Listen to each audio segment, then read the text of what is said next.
Hello दोस्तों, welcome to my YouTube channel motivation Baba. तो दोस्तों, आज मैं आपको बताने जा रहा हूँ क्या हमारे देश में प्लास्टिक के नोट आने वाले हैं। क्या हमारे देश में दोबारा से नोटबंदी होने वाली है। यस, आपने सही सुना और सही जानकारी। मैं आपको जानकारी देने वाला हूँ कि अभी हमारे देश में प्लास्टिक के नोट आने वाले हैं, क्योंकि हमारी सरकार अभी एक नया बदलाव लाने वाली है। आपको पता है, 8 नवंबर 2016 को नोटबंदी हुई थी, जिसके अंदर हमारे देश के अंदर अर्थव्यवस्था में सारा सिस्टम बदले हो गया था। आपको पता होना चाहिए नोटबंदी क्यों की जाती है। आपके बेसिक जानकारी के लिए आपको नॉलेजेबल होना बहुत ज़रूरी है कि हमारे देश में जो मेन स्तंभ होता है हमारे देश की अर्थव्यवस्था, जिसे कौन चलाता है, RBI, reserve bank of India. आपको पता है? यस, पता होना चाहिए कि हमारे देश को जो इकोनॉमी होती है, हमारे देश में कौन नोट छापता है, नोट छापने की पावर किसकी होती है, नोट कैसे छापे जाते हैं, अगर नोट छापता है उसके बदले में गवर्नमेंट या रिजर्व बैंक इंडिया अपने पास क्या रखता है। ये सारी क्या पता है आपको? नहीं, मुझे पता है आपको ये पता जानकारी नहीं होंगी, लेकिन किसी को जानकारी है तो अच्छी बात है। सबके पास ये जानकारी नहीं होती। सबसे पहले मैं आपको बता देना चाहता हूँ कि हमारे देश के अंदर नोट छापने का अधिकार रिजर्व बैंक ऑफ इंडिया को है। रिजर्व बैंक इंडिया कब नोट छापती है? बदले में अपने पास जब इतना ही गोल्ड, जितने पैसे का नोट छापती है उतने का गोल्ड अपने पास रिजर्व रखती है, उसके बाद में वो नोट छापती है। ये नहीं कि मन मर्जी से नोट छापे, उठाए और बाज़ार में डाल दी। नो, ऐसा नहीं होता है। तो हमारे देश के अर्थव्यवस्था को चलाने के लिए क्या है, नोटबंदी करने का सबसे बड़ा रीज़न, 4-5 रीज़न होते हैं। तो मैं आपको वो रीज़न आपको बता देता हूँ, जिससे कि आपको ये पता होना चाहिए कि आखिरकार में नोटबंदी क्यों की जाती है। तो दोस्तों, सबसे बड़ी चीज़ है कि हमारे देश में हमारे देश के दुश्मन भी बहुत होंगे, खास करके हमारा पड़ोसी पाकिस्तान। पता आपको? तो क्या करते हैं, वैसे हिंदुस्तान में भी दुश्मनों की कोई कमी नहीं है देश के खिलाफ। सिस्टम में बैठे हुए लाल फीताशाही से ऊपर से नीचे तक सब मेरी तरफ से करप्ट हैं। मुश्किल से 20% होंगे ईमानदार आदमी। ठीक है, पता नहीं क्या हो गया देश में। जो ईमानदार होते हैं वो देश छोड़ के चले जाते हैं या देश में चुपचाप बैठे रहते हैं।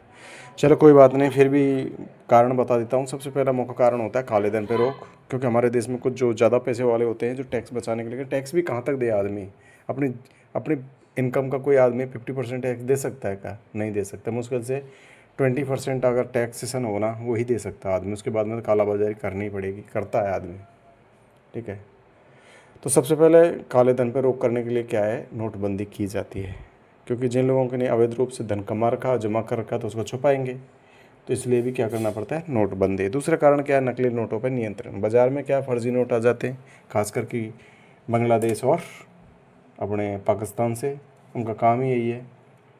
ओके, नंबर 3, आतंकवाद और अवैध गतिविधियों की फंडिंग को रोकना।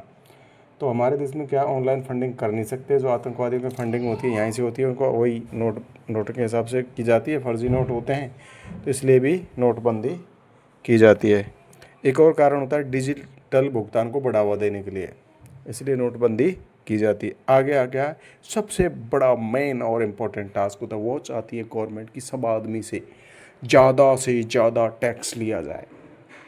आपके पास कितना पैसा घाटा चला गया, कितने पैसे आपके डूब गए, आप कुछ भी हो गया, कोई मतलब नहीं है गवर्नमेंट को। लेकिन आपके पास पैसा आ गया, दे दे भाई इनकम टैक्स। वाह वाह वाह,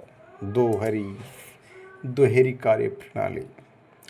एक चीज़ पर हंसी आती है हमारे देश के टैक्स सिस्टम पे। आपको 1 करोड़ का घाटा गया, कोई नहीं पूछेगा। आप मर जाओ, गिर जाओ, फांसी लगा लो, कोई मतलब नहीं है। आपके पास अगर 10 लाख रुपए भी आ गए तो भाई कहाँ से गए, आगे हिसाब दे। वाओ, मैं इसी से एक्सेप्ट नहीं हूँ। चलो, लेकिन मैं कर भी क्या सकता हूँ, मैं आप लोगों से बातचीत कर सकता हूँ और कुछ नहीं। मेरे अंदर इतनी पावर नहीं है कि मैं सारा टैक्स सिस्टम को बदल दूँ। हाँ, हो सकता है जिस दिन देश के प्रधानमंत्री या राष्ट्रपति बन जाए, फाइनेंस मिनिस्टर बन जाए, तो देश के सिस्टम को बदल ही कर सकते हैं। नो प्रॉब्लम, हम जैसे ही बनते हैं, कोई बात नहीं। चलो, अच्छी चीज़ आगे बताता हूँ कि अभी हम टॉपिक पर बात करें कि आखिरकार में नोट बदली करने का रीजंस क्या होता है। तो सरकार को मेन चीज़ महंगाई आ रही है भैया। जो नोट हम बनाते हैं ना, उस पर खर्चा ज़्यादा आ रहा है। और अगर प्लास्टिक के नोट बनाएंगे तो एक तो उसकी कोई चेंज नहीं कर पाएगा, उसके अंदर उसकी डुप्लीकेट कॉपी भी नहीं आएगी और वो सस्ता भी पड़ेगा। यही कारण है कि सरकार इसके ऊपर विचार कर रही है अभी, और हो सकता है जल्दी आपके बीच में नोट आ जाएंगे। कुछ नोट हैं जो 10 रुपये, 20 रुपये, 50 रुपये, कुछ नोटों के ऊपर ट्रायल चल रहा है, और अगर वो जैसे सक्सेस हो जाएगा तो आपके बीच में जल्दी कड़क कड़क नोट आ जाएंगे। अच्छा, एक चीज़ है और कारण, पता है क्या सबसे बड़ा? नोट अभी नोट क्या है, जैसे फट जाते हैं ना, गल जाते हैं, फट जाते हैं, तो उससे दोबारा प्रिंटिंग करनी पड़ती है। उससे सिस्टम को क्या है, पैसे की दिक्कत हो रही है, उससे खर्चा गवर्नमेंट का बढ़ रहा है। तो बोला ऐसा नोट छापो जो ना गले ना फटे, या बारिश हो या कुछ भी हो, आग में तो जल जाएगा लेकिन वो फटेगा नहीं। हमारी जेब में रखा है तो हमें डर नहीं का, एक पॉलीथीन लाओ, हमारे नोट गल जाएंगे, फट जाएंगे। तो ये कारण है कि इसलिए बोला ठीक है यार, नोट ख़राब भी नहीं होंगे, तो इसलिए नोटों को क्या किया जाए, बदली कर किया जाए। इसलिए हमारे देश में अभी चर्चाओं में चल रहा है, न्यूज़ों में बहुत ज़्यादा चल रहा है कि प्लास्टिक के नोट आने वाले हैं। तो जिसके पास भी, अब देखते हैं कौन से नोटों को बदली करेंगे। इकट्ठा तो बदली करेगी नहीं गवर्नमेंट, धीरे धीरे नोटों को बदली करेगी। हो सकता है सबसे पहले 100 के नोट को बदली करे, फिर 200 को बदली करे, फिर 500 को बदली करे, क्योंकि जो लोगों ने छुपा रखे खजाने उनको भी तो वापस लेना है ना। और ज़्यादा से ज़्यादा डिजिटलाइजेशन को गवर्नमेंट बढ़ावा दे रही है, जिसकी वजह से क्या है, अभी 2016 से 2026 10 साल हो गए, 10 साल में नोटबंदी दोबारा से होने वाली है। ठीक है दोस्तों, तो थोड़ा सा तैयार रखना, जो अपने गुल्लकों में पैसे छुपा रखे हैं उनको जल्दी से टाइम से बाहर निकाल देना। प्लास्टिक के नोट आने वाले हैं, कि मज़े करो, प्लास्टिक के नोटों का एंजॉय लो। तो अभी प्लास्टिक के नोट आ रहे हैं, प्लास्टिक के नोट आने के बाद में हमारे हिंदुस्तान में नए नोट आने वाले, मोदी का नया करिश्मा आने वाला है। तो दोस्तों बस यही जानकारी हमारे पास थी जो आप तक पहुँचे। आपको पता होना चाहिए आखिरकार में नोटबंदी क्यों की जाती है। हमारा देश का पूरा सिस्टम किसके ऊपर चलता है? अर्थव्यवस्था। अर्थव्यवस्था को कौन चलाता है? Reserve bank of India, reserve bank of India. ठीक है ना।